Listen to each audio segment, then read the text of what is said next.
just did a video on rounding and it came out pretty poor, so I'm going to do another video. And the one thing I did like about my first video is I said, if you're not sure of place value, you're gonna struggle with rounding. So go back and watch my place value video, and that will help. A lot of times people will say, oh, well, when you're rounding, it's 0 to floor, 2 to the floor, 5 and above, give it a shove. And whereas that's certainly true, it doesn't actually explain what on earth you're doing. So I'm going to try, to the best of my ability, to explain what exactly is happening when you're rounding. So let's say you had, you were going to throw a party, and somebody said, oh, how many guests are there? Now, let's say there was let's say you knew there was 188 people. You could tell the person that there's going to be 188 people, and that might be helpful if they want to know the specifics, but they might just be trying to get an estimate. And so they'd say, well, 150 is right in the middle. So I'm going to take my look at my 188, and I'm going to say, well, 188 is way over here. It's pretty close to 200. And so what we just did was we rounded 188 is about 200. And what we did was we rounded to the nearest 100, to the nearest hundredth place. And the way that worked was we looked at the tens place. We wanted the hundreds. We wanted to know what's it close to as far as the hundreds go. So we wanted the hundreds. So we look at the tens place. And this is where they say 5 and above, give it a shove. The 8 is greater than 5, 6, 7, or 8, or 9. So it makes the 1 become a 2. But like I said, that doesn't really make a whole lot of sense until you take a look at my line. This is where we actually are, and this is where we rounded to.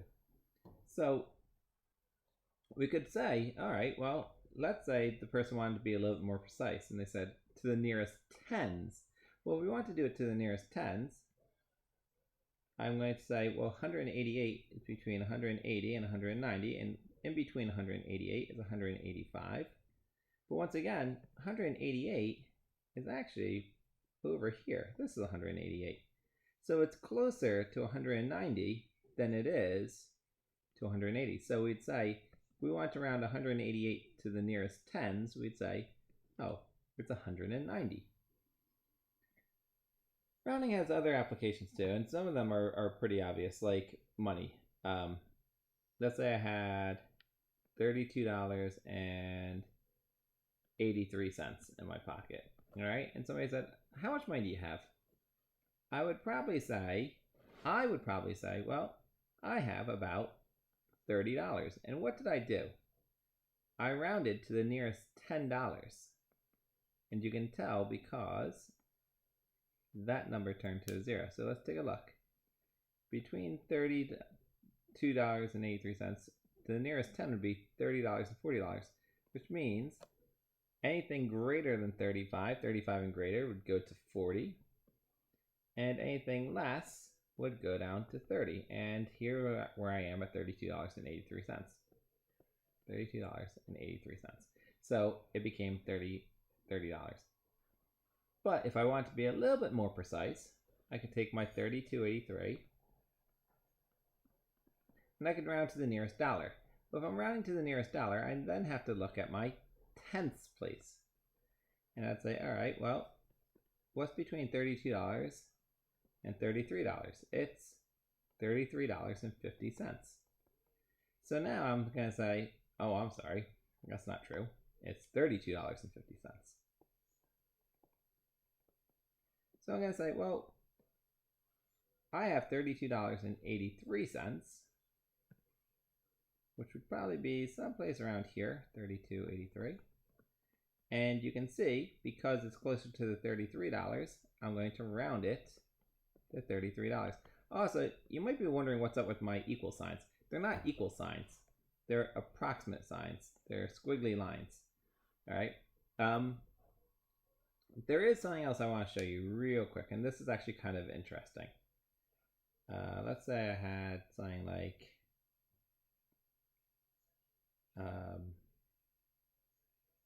$399.82.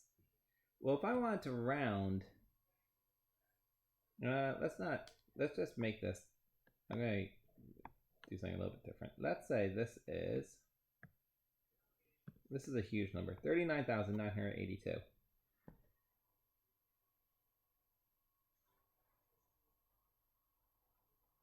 If I were to round this to the nearest hundreds, I'd look at the 8 and I'd say, all right, that's going to go up. So it'd become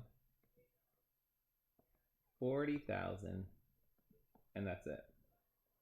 But you have to be careful because if you ignore this, well, that example's fine. There is something I'm trying to say, and I'm having a hard time saying it. I think it has to deal with decimal places. I don't want to worry about it too much.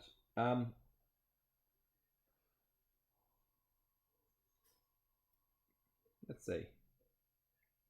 Let's say I had 12.896. All right, let's try this.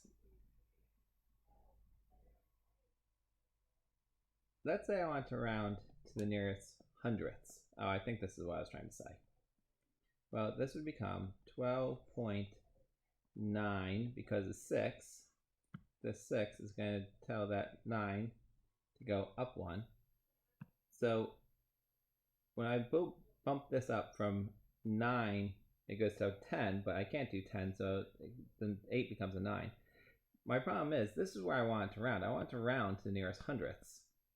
And if you look at my answer here, you'll notice I don't have a hundredths place. You actually have to put in that 0, and that 0 tells us something. It tells us that that's where we were rounding to.